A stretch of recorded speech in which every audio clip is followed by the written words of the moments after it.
What's up, guys? Welcome back to another video, Living with Ashley J. Thanks so much for clicking on this video. I hope this video does find you well. So, yesterday, I'm in service, in worship service, and one of the ministers was preaching, and it came to mind that I needed to do this video. Long kind of waiting to do this video, just kind of like pulling and tugging, but three words kind of spoke out to me, and he wasn't preaching on this, but this is something that I do in my single life, a method that I've been using that I know if you apply these principles, they'll help you. So, three words: control, alt, and delete. So, first of all, you want to be able to have self control to control the things around you. In reference to how you think, how you deal with people, how you interact, the things you put in your mind, the things you look at, things that you even consume and put in your temple. So, with that being said, let me just kind of share with you guys a little short story time. So, in my singleness, we have these things called distant bridges.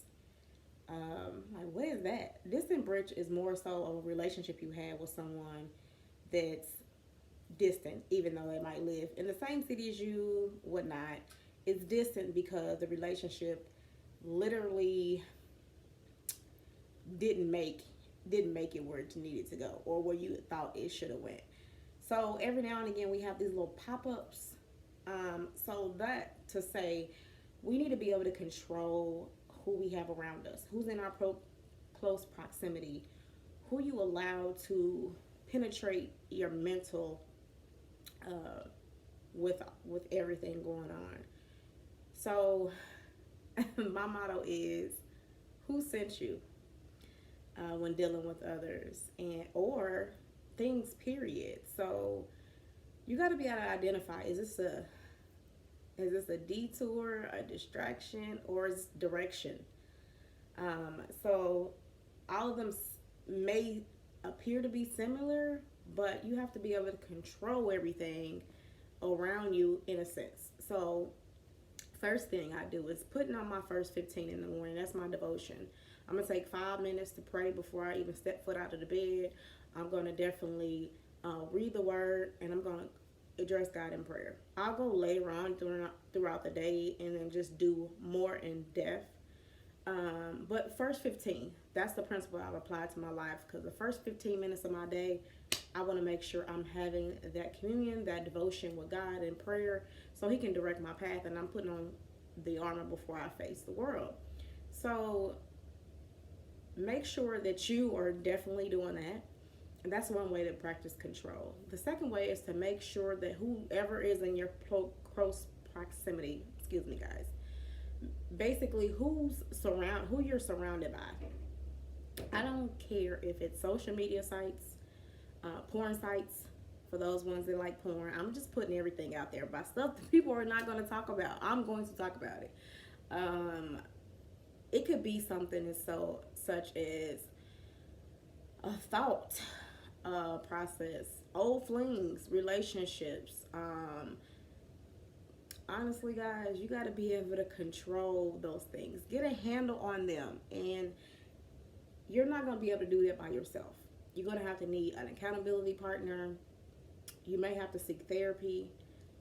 You're definitely going to have to be around like-minded people. Even if it's during this time, you're going to just talk to them on the phone. Find somebody like-minded, someone that's definitely stronger than you in that area in which you're looking to improve.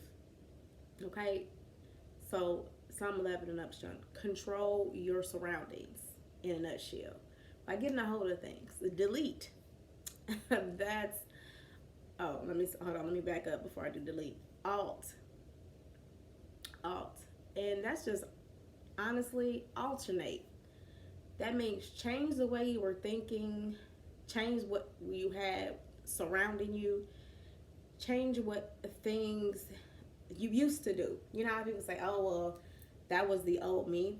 Because a lot of people reference or may reference you by the old you, because whatever relationship you share with that person, or whatever bond or whatever things that they saw that they only had access to. Sometimes people only have access to the worst parts of you, and that's who they view you by. So just alternate the way you think, alternate your behavior, alternate your spiritual growth. If it's lacking, make sure that you improve in that area, your prayer life.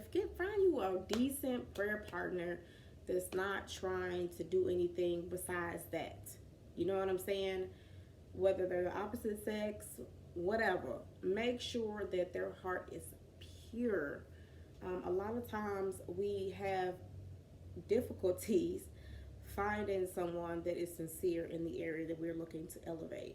So there were many times where I had to be my own team player. I say that all the time. Love yourself. Sometimes you literally have to look in the mirror and speak to your own situation. Speak to whatever demon that's keeping you down. We all have our own struggle, our own sin, whatever we're dealing with, but you got to be able to alternate on a daily basis. Alternate the way you think, the way you move, the way you thrive, because it's a constant thing. You got to keep working at it. Okay, you have to keep working at it. If you ever heard that saying, anything worth having is worth fighting for. It's a daily fight to be a believer, to be a Christian, to be a follower of Christ, to be a disciple. It's a daily thing. The same way it's a daily thing for that, it's a daily thing as far as singleness. So everything it literally took in that relationship, whatever partner you had, you got to apply that to yourself. And you got to apply that the relationship with him. Singleness is not a curse. Let me just tell you, if nobody hasn't told you, and just because a person is single doesn't mean there's something wrong with them. They just might be in that season to where they don't want nobody. God don't want them with nobody. There could be numerous of reasons why people are single, guys. It's talked about as though it's so shameful, and I feel like that's awful. Everybody blooms in their own season.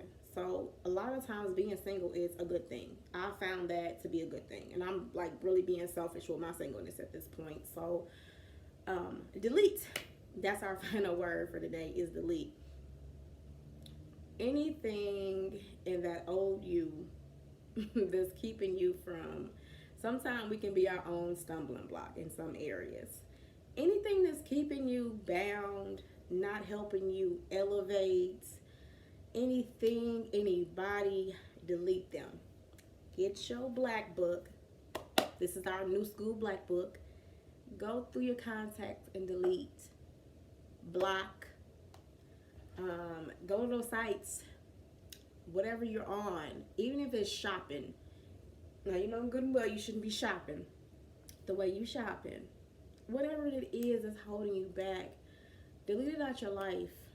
Just make it okay. So let me just explain it like this, and maybe this will help. This will make sense. If any one of you have ever had a toothache, if you've ever had a toothache before, you know that thing feels terrible, and you just want to relieve the pain, right? With that being said, that's the way you have to get things out of your life. Whatever we did to get it there, in reference to that toothache, candy, whatever it was, not flossing enough, not brushing enough, not going to the dentist enough, whatever the case is, think about it as in reference to your life. You might have clubbed, you might have drank, you might have smoked, you might have had bad relationships, stayed out all night, didn't finish that degree, whatever struggle or whatever thing you got going on. Just delete it out of your life. Forgive yourself for whatever mistakes you've done, even if you did some mistakes yesterday, the last hour, the last minute. Forgive yourself for it. Delete it out your life. Do not let it continue. If you decide that you want to elevate, that's something that shouldn't go with you to the next level, and it can't go with you. So that thing, get it out, because guess what? That pain from that toothache, that pain from all that stuff we got, it's the consequences. It's painful. So we don't want to create painful moments in our lives. We don't want to create agony unnecessarily. So, and the best thing we can do at this point in time is just move forward with a clear heart. Don't invite those things back. Don't invite those old flings back. Don't invite those people back in your life that disappeared and didn't show interest, or they see you flourish and now they want to come back and say, hey, what's up? Let's hook up like it was old. You know, so a lot of times I had somebody recently come to me like this. Like, I know you, I've been knowing you for years. I'm like, this has been a really long gap. You haven't known me. You know the old broken Ashley. You will have not and probably won't even be able to discover the new Ashley because you still thinking as though God hasn't delivered me. You're still thinking as though I'm still that broken being. A lot of times people are like, they're expecting you to be that same puzzle piece that haven't found any pieces to put together. They still expect to find you in a crumbling mess. And a lot of times that's how they present you for the rest of your life, you know, but that's their growth versus what God has delivered you from. So only thing I'm saying to y'all is just control what you can control. Ask God to help you. Alternate the way you think. Change your mind. Change your thoughts.